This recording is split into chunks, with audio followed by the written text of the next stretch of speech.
नमस्कार, सुप्रभातम, good morning. Government college Malsisar के बीए द्वितीय वर्ष के उन सभी विद्यार्थियों का स्वागत और अभिनंदन जो इस वीडियो को देख और सुन रहे हैं।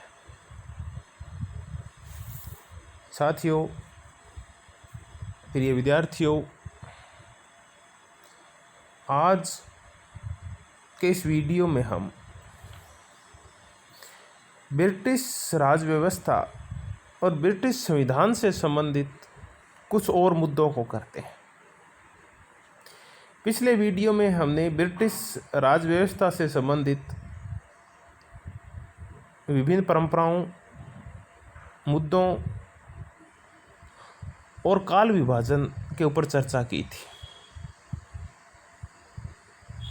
आज का जो वीडियो है वो ब्रिटिश संविधान में जो अभिसमय है, जो वैधानिक परंपराएं हैं, जो कन्वेंशंस है, उनके ऊपर आधारित है।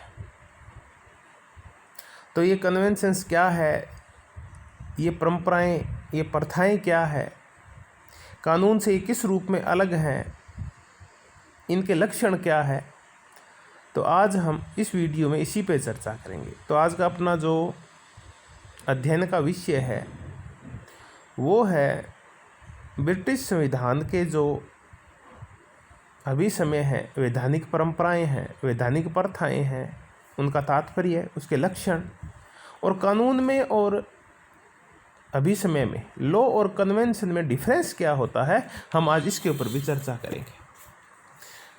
सर्वप्रथम तो हम ये समझने की कोशिश करते हैं कि अभिसमय होता क्या है।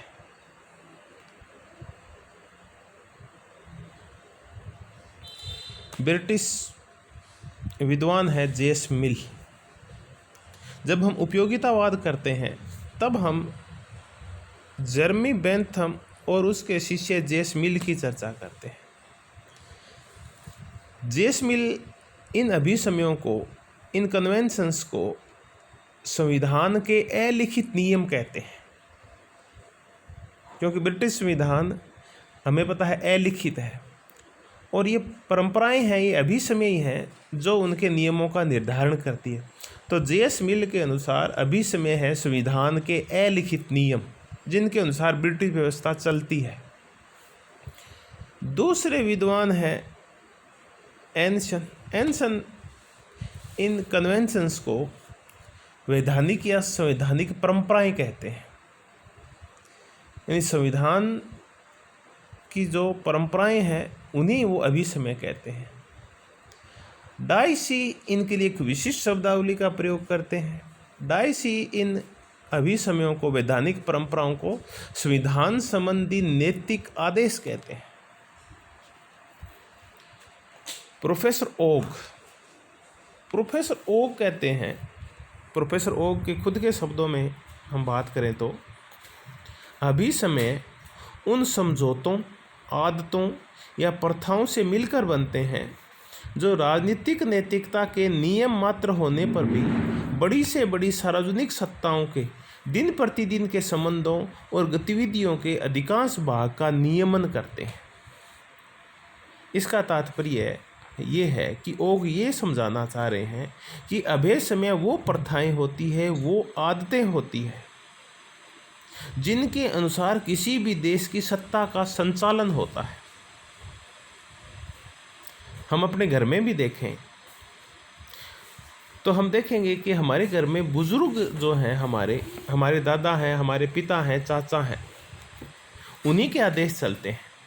घर में कोई भी निर्णय करना हो तो हम उन्हीं की बात मानते हैं, उन्हीं के निर्णयों का स्वागत करते हैं, उन्हीं के निर्णयों का पालन करते हैं।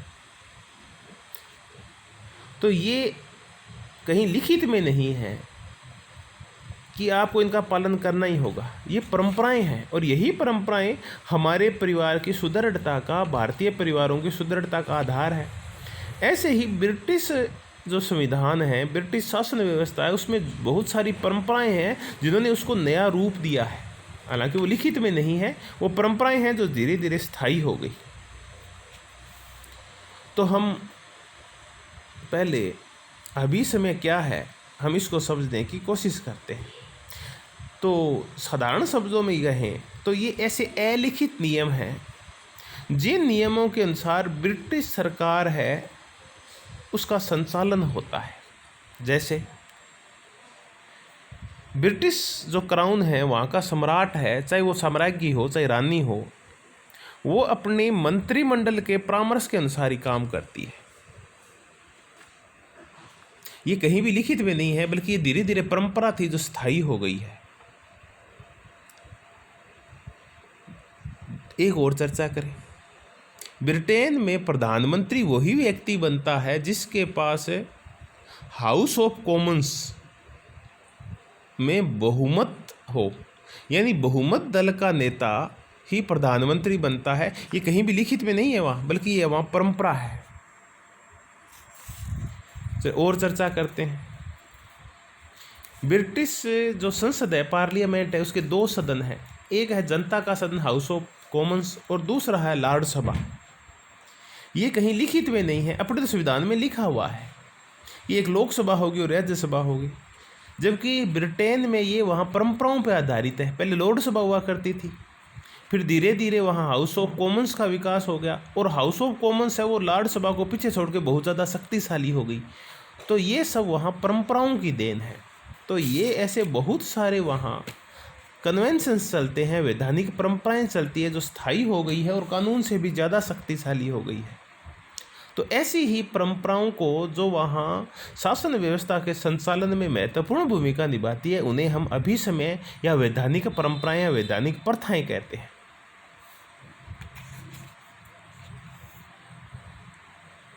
अब ये जो अभिसमय होता है, इनकी एक विशिष्टता होती है कि इन्हें न समाज में मान्यता प्राप्त होती है।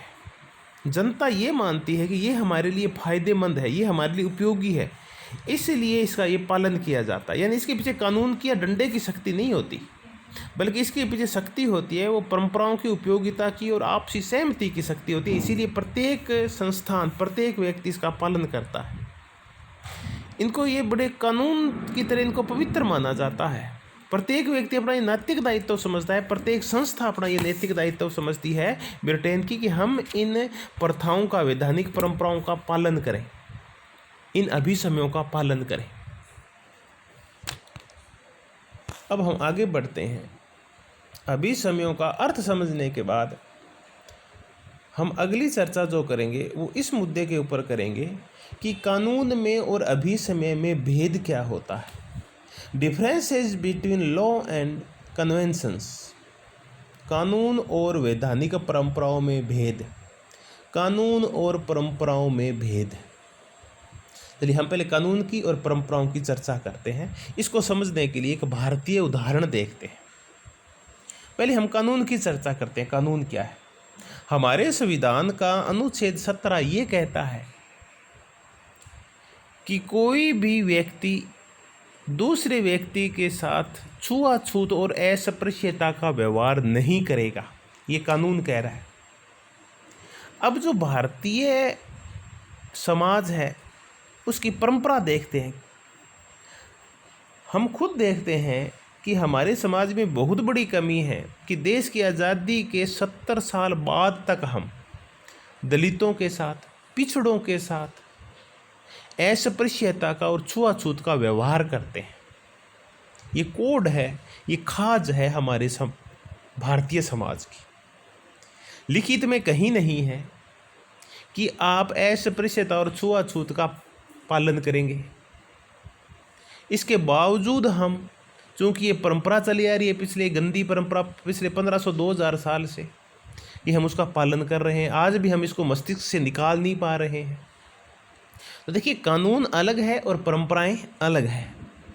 कानून कह रहा है छुआछूत का पालन नहीं करना, परंपरा कह रही है छुआछूत का पालन करना है।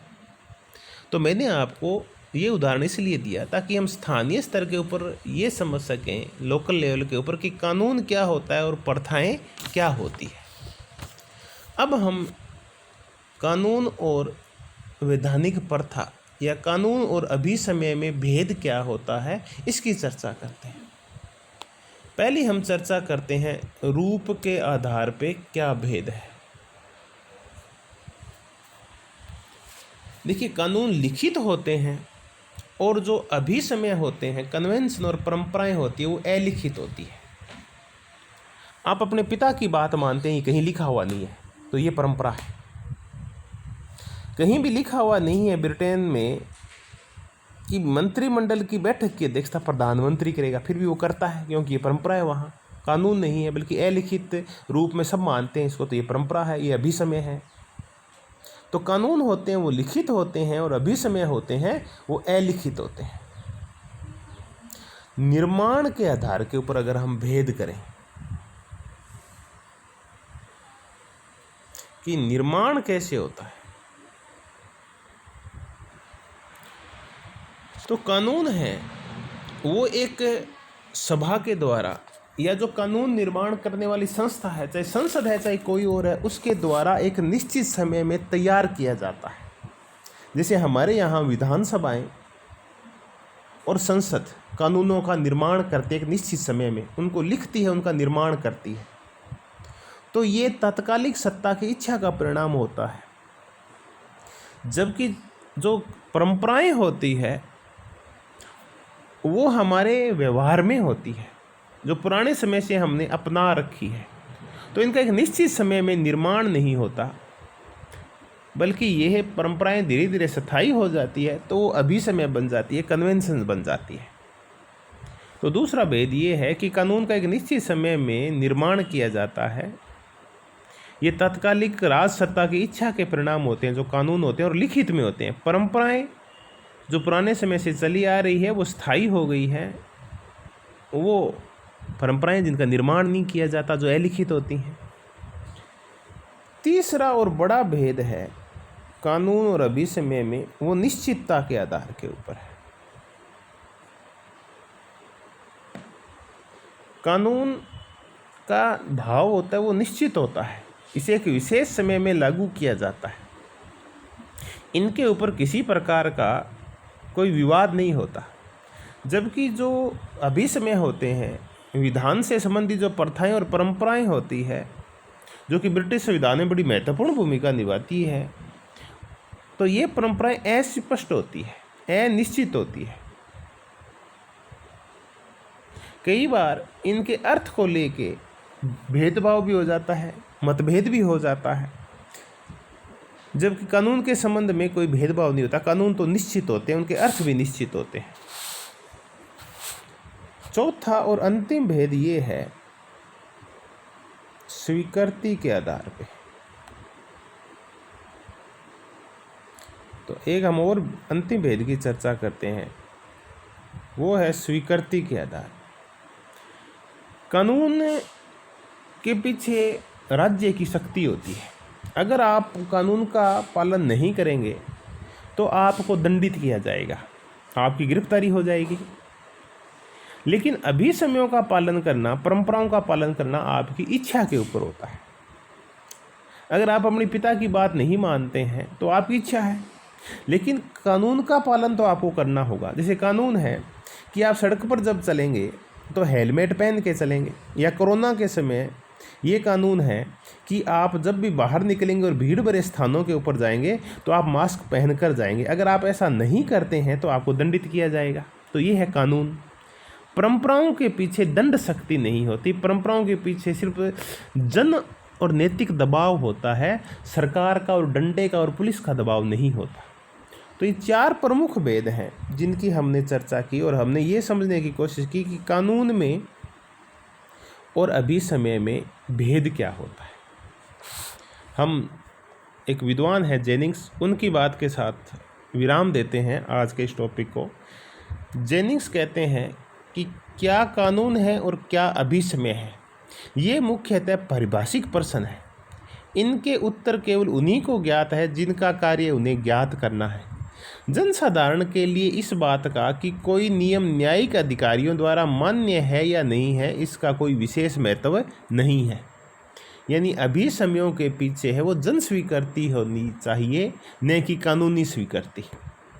तो कुल मिलाकर निष्कर्ष ये है कि अभिसमय और कानून दोनों एक दूसरे के पूरक होते हैं, और ब्रिटेन की जो संवैधानिक व्यवस्था है, राज्य व्यवस्था है, शासन व्यवस्था है, उनमें इन अभिसमयों का, कन्वेंशन का, जिनका प्रायवाची या वैधानिक परंपराएं, उनका बहुत बड़ा महत्व है। अगले वीडियो में हम अभिसमय से संबंधित और बातों की चर्चा करेंगे। आपने इसको मनोयोग और ध्यानपूर्वक सुना, सबने वीडियो को देखा। अगर आपको पसंद आए तो आप गवर्नमेंट कॉलेज मलसी सर का ये जो यूट्यूब चैनल है इसको सब्सक्राइब करें। आपको ये वीडियो पसंद आया हो तो इसको लाइक करें और अपने दोस्तों के साथ इसको शेयर करें।